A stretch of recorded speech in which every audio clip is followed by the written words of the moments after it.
The fluorescent lights of St. Mary's Hospital emergency room buzzed overhead as a man in $1,000 suit stumbled through the automatic doors, his face pale and drenched in sweat.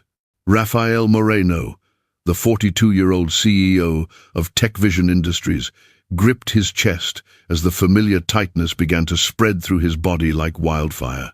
"Help," he gasped, but the word came out wrong, tangled in the language he'd spent 20 years trying to forget. "Ayúdame. Por favor. Necesito ayuda." The registration nurse looked up from her computer, confusion crossing her features. "Sir, I need you to calm down and speak English. Can you tell me what's wrong?" But Rafael couldn't. The panic attack that had been building for weeks had finally broken through, and in his moment of crisis, his mind had reverted to Spanish, the language of his childhood, the language he'd deliberately abandoned when he reinvented himself as the polished, Ivy League-educated tech entrepreneur that Silicon Valley demanded. "No puedo respirar," he choked out, fumbling for his phone. His hands shook too violently to unlock it. Around him, the ER's Saturday afternoon crowd watched with concern and confusion. A mother pulled her child closer. An elderly man in a wheelchair craned his neck to see. Everyone stared, but no one moved to help. "Sir, please, I need you to speak English," the nurse repeated, her voice rising with frustration and concern. She reached for the phone to call for backup, unsure if this was a medical emergency, a mental health crisis, or a language barrier situation. Rafael felt the walls closing in. This couldn't be happening. Not here, not now, not like this. His carefully constructed world, built on the foundation of leaving everything behind, was crumbling. The weight of his secrets pressed down on his chest, making it impossible to breathe.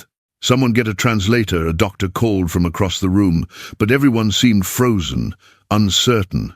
Then, a small voice cut through the chaos. "Señor, respire conmigo, in and out, mire mis ojos." Rafael's eyes snapped toward the sound. A boy, no more than 9 or 10 years old, stood beside him, his dark eyes calm and knowing. The child wore worn sneakers and a faded superhero t-shirt, clearly out of place among the medical professionals and worried patients. "You're having a panic attack," the boy continued, in perfect Spanish, his accent flawless, his tone mature beyond his years. "I know it feels like you can't breathe, but you can. Watch me. Inhale for 4, hold for 4, exhale for 4. Rafael stared at this child, who spoke to him like a seasoned therapist, who understood not just the words, but the medical condition. Instinctively, he followed the boy's breathing pattern. 1 breath, 2, 3. "Good," the boy said, switching to English as he turned to the nurse. "Ma'am, he's experiencing a panic attack. His symptoms include tachycardia, hyperventilation, and chest tightness. He needs a quiet room, and someone should check his blood pressure. He's not having a heart attack, his cardiac symptoms are psychosomatic, but we should rule out any underlying conditions." The nurse's mouth fell open. The doctor who had been approaching stopped in his tracks. The entire ER seemed to hold its collective breath. "Did that kid just—" A paramedic whispered to his partner. "Who are you?" the doctor asked, stepping forward. "Are you a medical student?" The boy looked up, and for the first time, Rafael saw the shy smile of a child beneath the confident demeanor. "No, sir. I'm Miguel. My dad cleans this hospital. I read a lot." An orderly was already bringing a wheelchair. Rafael allowed himself to be guided into it, his breathing slowly normalizing as Miguel walked alongside, maintaining a steady stream of calm instructions in Spanish. In the examination room, Rafael finally found his voice in English. "How did you know what to do?" Miguel shrugged, a gesture that seemed too small for what he'd just accomplished. "I study medical journals online, and I've watched enough panic attacks to recognize the symptoms. My abuela used to get them." "Your abuela," Rafael repeated softly. "Grandmother," another word from the life he'd left behind. The doctor performed his examination, confirming Miguel's diagnosis. "Just a panic attack, Mr. Moreno. Severe, but not life-threatening." I'm going to prescribe some medication and recommend you see a therapist about stress management." After the doctor left, Raphael studied the boy who had saved him. Miguel sat in the corner chair, legs swinging, looking at a medical poster on the wall with intense concentration. "What grade are you in?" Raphael asked. "Fourth," Miguel said, not taking his eyes off the poster. "But I've read all the textbooks through high school. The school knows, but they don't really know what to do with me. They just give me extra worksheets." Raphael felt something twist in his chest, different from the panic. He recognized that loneliness, that isolation. "You're gifted. That's what the school counselor says. But my dad says being smart doesn't pay the bills, and we can't afford any special programs." Miguel finally looked at Raphael, his eyes older than his years. "He works 3 jobs. He's proud, but I know it's not enough.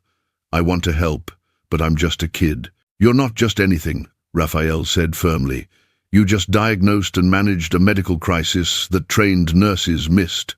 How many languages do you speak?" 3 fluently, Spanish, English, and Portuguese. "I'm working on Mandarin, but the tones are hard without a native speaker." Miguel said it like he was discussing the weather, not showcasing abilities that most adults never achieved.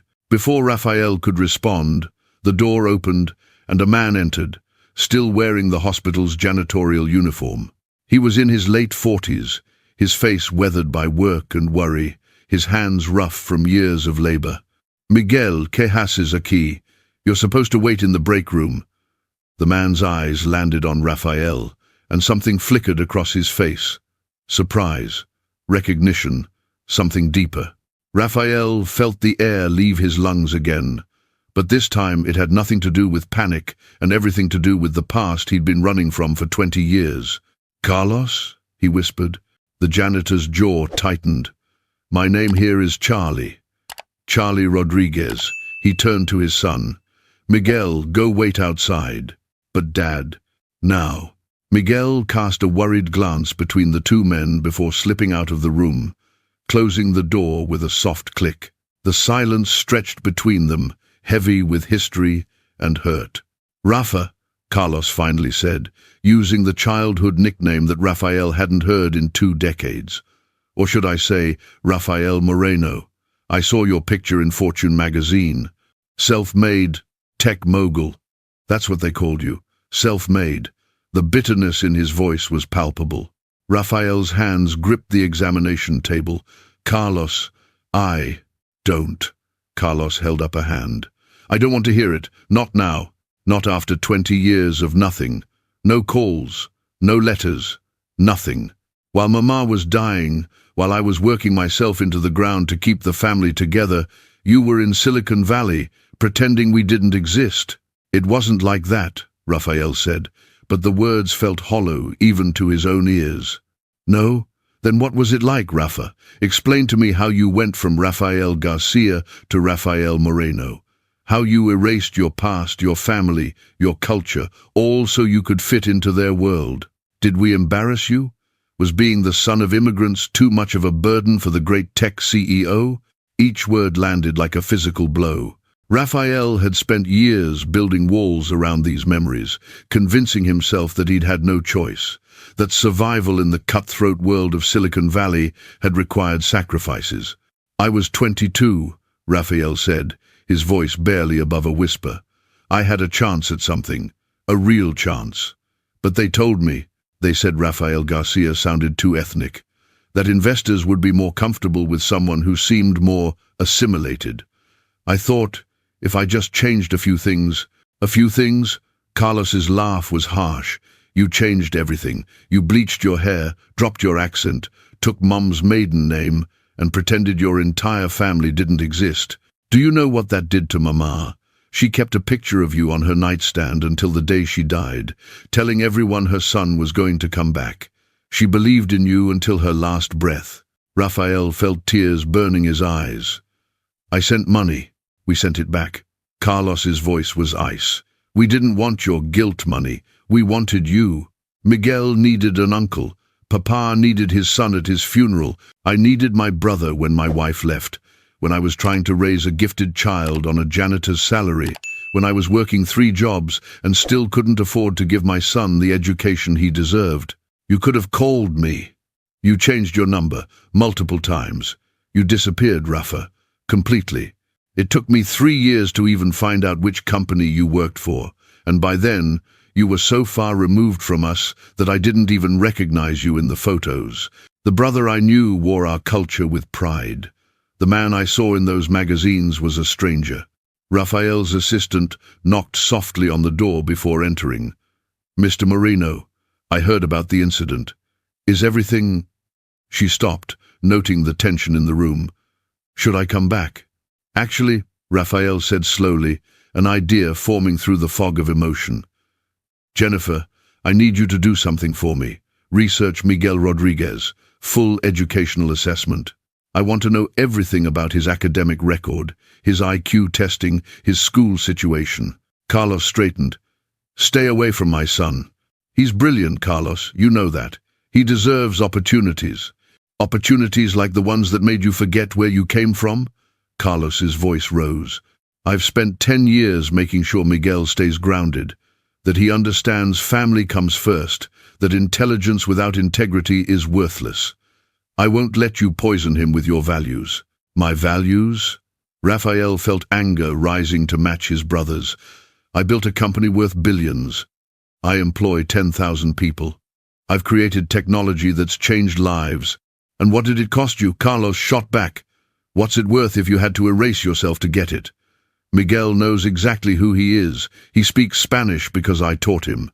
He knows his grandmother's recipes. He understands where he comes from. That's worth more than all your billions." Jennifer cleared her throat uncomfortably. "I'll just wait outside." After she left, Raphael slumped back against the examination table, exhaustion replacing his anger. "You're right," he said quietly, "about all of it. I was a coward. I convinced myself I was being strategic, making smart business decisions. But the truth is, I was ashamed. Ashamed of being poor, of struggling with English, of watching Papa break his back in construction while kids at Stanford talked about their summer homes. I wanted to belong so badly that I erased everything that made me different." Carlos's expression softened slightly, though pain still etched deep lines around his eyes. "And did it work? Do you belong now?" Raphael thought about his penthouse apartment, empty except for expensive furniture, his gala invitations from people who knew nothing real about him, his awards and accolades that felt hollow because there was no one from his real life to share them with. "No," he admitted, "I'm more alone now than I ever was in the barrio." "Then what was the point?" "I don't know anymore." Raphael looked at his hands, soft from years behind a desk, so different from his father's calloused palms. "But Miguel, when I heard him speak, when I saw how brilliant he is, it reminded me of why I wanted success in the first place. Not to escape, but to create opportunities, to make things better. I forgot that somewhere along the way. So now you want to save your conscience by throwing money at my son?" "No." Raphael met his brother's eyes. "I want to do what I should have done 20 years ago. I want to come home. But I understand if it's too late for that. If all I can do is make sure Miguel has every opportunity I never gave back to our community, then that's what I'll do. He shouldn't have to change who he is to succeed. He shouldn't have to choose between his identity and his dreams." Carlos studied his younger brother for a long moment. "You hurt us, all of us. That doesn't just go away. I know, and I won't let you waltz back in and play savior now that it's convenient. I understand. But," Carlos sighed heavily, "Miguel talks about you constantly. He's been researching tech vision industries for weeks. He tells me about your innovations, your speeches, your philanthropy work. He sees you as a hero." He laughed bitterly. "Ironic, isn't it? My son idolizes the uncle he's never met, the one who abandoned us." Raphael felt his throat tighten. "He doesn't know we're related?" "How could he? You haven't been part of our lives." Carlos paused. "But he should know, not because you deserve it, but because he deserves the truth, about all of it, the success and the cost." Over the next hour, Carlos told Rafael about Miguel's life, how he'd been reading at age 3, doing algebra at 5, teaching himself languages from library books. How the public school had no resources for gifted students, how Miguel sat through lessons he'd mastered years ago, isolated from classmates who called him robot and freak. "I've tried everything," Carlos said, exhaustion evident in every word. "I worked extra shifts to pay for online courses. I taught him everything I remembered from school. But I'm a janitor, Rafa. I clean toilets for a living. What do I know about nurturing a genius?" "You know about love," Rafael said. "About staying, about being there. That's more than I knew." The door opened again, and Miguel peeked in. "Dad, your shift starts in 10 minutes. Carlos nodded, then looked at Rafael. "This isn't over. We need to talk. Really talk. But not here, and not now. Tomorrow?" Rafael suggested. "Dinner? There's a place I remember. Doña Maria's? It closed 5 years ago," Carlos said. "But there's a new place, Casa de la Familia, 6 o'clock. Don't be late." He turned to leave, then paused. "And Rafa, come as yourself. Not the CEO. Just be yourself." After they left, Rafael sat in the examination room for a long time. Then he pulled out his phone and made a call he should have made 20 years ago. "Jennifer, clear my schedule for the next week. All of it, including the board meeting." "Sir, the board meeting is about the merger. It's critical. The merger can wait. Family can't." That night, Rafael stood in his penthouse, looking out at the glittering lights of the city he'd conquered. His reflection in the glass showed a stranger, someone carefully constructed to meet the world's expectations. Slowly, deliberately, he began to dismantle that stranger. He pulled out a box from the back of his closet, one he hadn't opened in years. Inside were photographs, a young Rafael with his arm around Carlos at a quinceañera, their mother's warm smile as she served tamales, their father's proud expression at Rafael's high school graduation. There were letters too, ones he'd written but never sent, apologies that had seemed too little, too late. At the bottom of the box was his original birth certificate, Rafael Sebastián García, son of María Teresa García and Roberto García. Born in a small apartment in East Los Angeles, delivered by a midwife because his parents couldn't afford the hospital. He ran his fingers over the name he'd abandoned. Rafael García. That person had dreams too, dreams that didn't require erasing himself to achieve. The next day, Rafael arrived at Casa de la Familia 15 minutes early. He wore jeans and a simple button-down shirt, no designer labels, no power suit. His hair, which he'd been dyeing lighter for years, showed its natural black roots. Carlos arrived with Miguel, who lit up when he saw Rafael. "Mr. Moreno, I didn't know you'd be here. Dad, this is the man I told you about, the one I helped at the hospital." "I know, mijo," Carlos said softly. "Sit down. We need to talk to you about something." Over plates of enchiladas and rice, Rafael told his story. Not the glossy version from magazine profiles, but the real one. He told Miguel about growing up in poverty, about the shame he'd felt, about the choice he'd made to change his name and distance himself from his roots. "And then," Rafael continued, his voice thick with emotion, "I met you yesterday, and you were everything I should have been, proud of who you are, using your gifts to help people, speaking Spanish without shame. You're 10 years old, and you're already braver than I ever was." Miguel listened, his brilliant mind processing every word. "So you're my uncle?" "Yes, if you and your father will let me be. But you left. You left Dad and Abuela and everyone." Miguel's voice wasn't accusatory, just confused. "Why would you do that?" "Because I was scared," Rafael admitted, "and I made a terrible mistake. I thought I had to choose between success and family. But you know what I learned yesterday? The success I achieved by abandoning myself wasn't real success. It was just expensive emptiness." Miguel was quiet for a moment, then asked, "What are you going to do now?" "I'm going to try to make it right. Not just with money, though I want to help however I can, but really make it right, reconnect with our family, Support your father. Learn to be your uncle. And Raphael pulled out a folder from his bag.